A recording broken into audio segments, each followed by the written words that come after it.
Bienvenidos. En este video vamos a hablar de los ciclos de Milankovitch, los cuales fueron propuestos hace poco más de 100 años y me permiten entender a qué se deben los cambios en el clima a nivel global en escalas de tiempo geológicos. Durante la historia de la Tierra han existido ciertos periodos de tiempo en los que las temperaturas del planeta Tierra son más bajas de las que tenemos actualmente. Estos periodos se les conoce como edades de hielos, en los que tenemos grandes casquetes polares y bajos niveles en los niveles de los océanos. El ciclo más reciente empezó hace unos 300 millones de años y estos ciclos aparecen con un periodo de 400.000 años. En la gráfica que ustedes ven en sus pantallas, ven las variaciones del nivel de los océanos en función del tiempo. En este mapa podemos ver una reconstrucción del clima durante el último máximo glacial que ocurrió hace 18.000 años. Durante este último máximo glacial teníamos que el 32% de la superficie terrestre estaba cubierta por una capa de hielo y el nivel de los océanos era 120 metros por debajo del nivel actual. Para entender esto debemos de conocer a qué se deben los cambios en las temperaturas que experimentamos de manera anual a través de las estaciones, la primavera, el verano, el otoño y el invierno. Estos cambios en las temperaturas no se deben a la variación en la distancia con la Tierra y el Sol, que en realidad existe, sino al hecho de que el eje de rotación de la Tierra está inclinado con respecto a la órbita del planeta. Como ven, en la parte inferior vemos las diferentes inclinaciones que tienen los planetas que conforman el sistema solar y vean que Mercurio está alineado con respecto a su plano orbital, casi a 90 grados. Venus es un caso bastante interesante, está rotando en la dirección opuesta a los demás planetas. La Tierra y Marte tienen ángulos de inclinación muy similares de 23 y 25 grados, mientras que Júpiter tiene una rotación casi perpendicular al plano orbital. Saturno es similar a la Tierra, Urano también es un caso particular, el cual va rodando alrededor del Sol. Neptuno es similar y Plutón ya lo descartamos del sistema solar, pero también tiene una inclinación muy inusual con respecto a los demás planetas. Pero esta inclinación en el eje de rotación es lo que me da origen a las estaciones. En este gráfico lo podemos apreciar de mejor manera. Vean que en el invierno es cuando estamos más cerca del Sol y en el verano es cuando estamos más alejados del Sol, siendo el otoño y la primavera los puntos intermedios. Y algo que es muy importante que noten es la inclinación del eje de rotación. Vamos a suponer que esta es la rotación del eje de rotación y vean que esta en un año casi no cambia, lo vamos a ver más adelante, cambia ligeramente, lo vamos a ver en un momento, pero veamos, en verano sería de esta forma, en otoño estaría de esta forma y en invierno estaría de esta forma. Vean lo que ocurre cuando es el verano. El hemisferio norte recibe mayor insolación del Sol, mientras que el hemisferio sur recibe muy poca. Lo contrario ocurre en el invierno. En el invierno el hemisferio sur recibe una mayor insolación, tenemos que es verano en Australia, en Brasil, mientras que para nosotros es invierno. Y en primavera y otoño es más o menos la misma insolación tanto en el hemisferio norte como en el hemisferio sur. A la posición cuando estamos más cerca del Sol se le conoce como perilio y a la posición cuando estamos más alejados del Sol se le conoce como afelio. En esta tabla pueden ver los días del año para los próximos años en los que estaríamos más cerca o más alejados del Sol. Vean que cuando tenemos el perilio, regularmente va a ser en el mes de enero, cuando en el hemisferio norte es más frío, vamos a estar más cerca del Sol, mientras que cuando estamos más alejados del Sol, que es en el verano, en donde el hemisferio norte es más caluroso, es cuando estamos más alejados del Sol.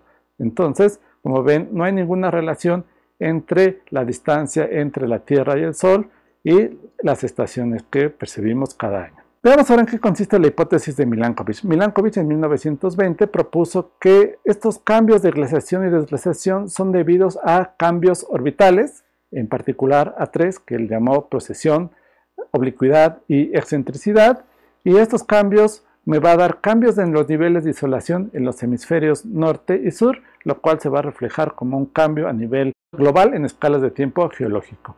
Vamos a ver el primero de ellos. El primero de ellos se conoce como precesión. Si ustedes alguna vez han jugado con un trompo, verán que el trompo gira sobre su eje, pero describe este movimiento circular.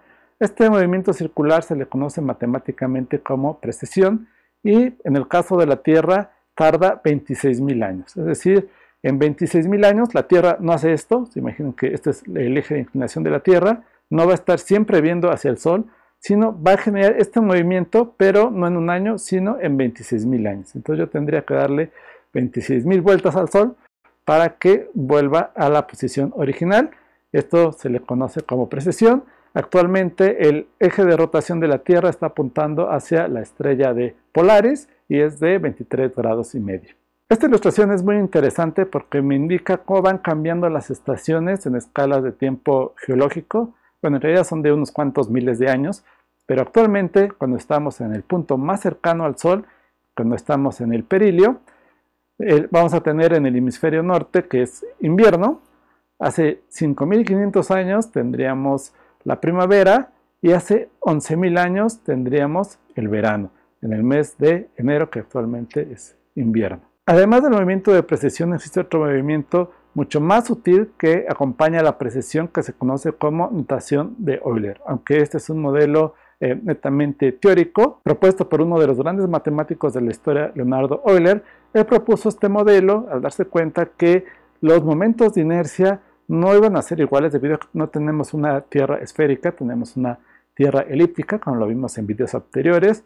El momento de inercia con respecto al eje X y al eje Y es más o menos igual, pero es diferente al momento de inercia con respecto al eje Z, que en este caso coincide con el eje de rotación, y él propuso matemáticamente y de manera teórica que debía de describir este pequeño movimiento que acompaña a la precesión con un periodo de 305 días, es decir, dibuja estos pequeños círculos que van acompañando a la precesión. Posteriormente, Carlo Chandler lo pudo observar en 1891 y encontró estas pequeñas variaciones que él midió y encontró que eran de 0.15 segundos de grado.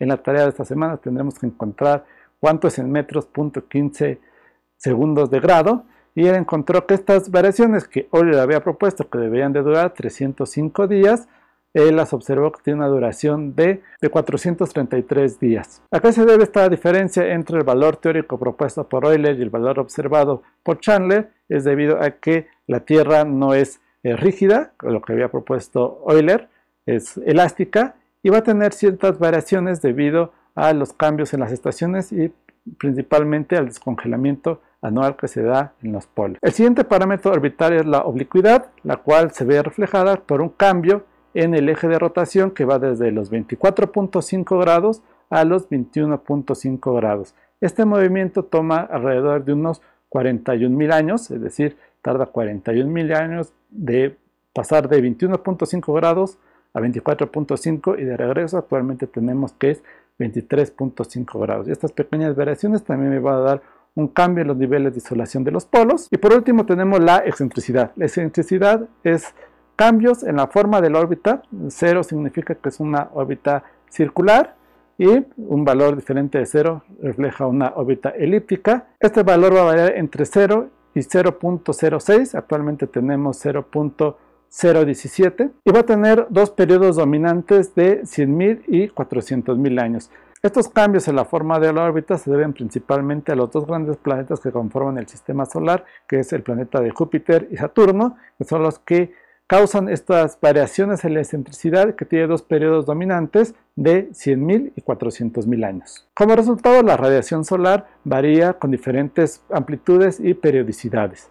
Y esto es lo que ocasiona el cambio climático en escalas de tiempo geológico, que es muy diferente a lo que estamos viviendo actualmente, que tiene intervención humana. Sin embargo, en escala de tiempo geológico es algo que se observa de manera natural, pero en escalas de tiempo mucho más grandes. En este artículo que ustedes pueden encontrar en el material anexo a la clase, pueden ver este estudio que se realizó con núcleos de hielo tomados en Antártica, particularmente en el lago Vostok, que es un lago que se encuentra en el centro de Antártica. Es un sitio que ha sido estudiado por diversas razones y que se logró extraer núcleos de hielo, y examinando la química de estos núcleos de hielo se pudo estimar cuál ha sido el clima en el pasado, y de esta forma se ha encontrado evidencia que apoya la hipótesis de Milankovitch. Es todo por esta unidad. En la próxima unidad vamos a hablar de las anomalías gravimétricas y cómo podemos interpretar mapas de anomalías gravimétricas.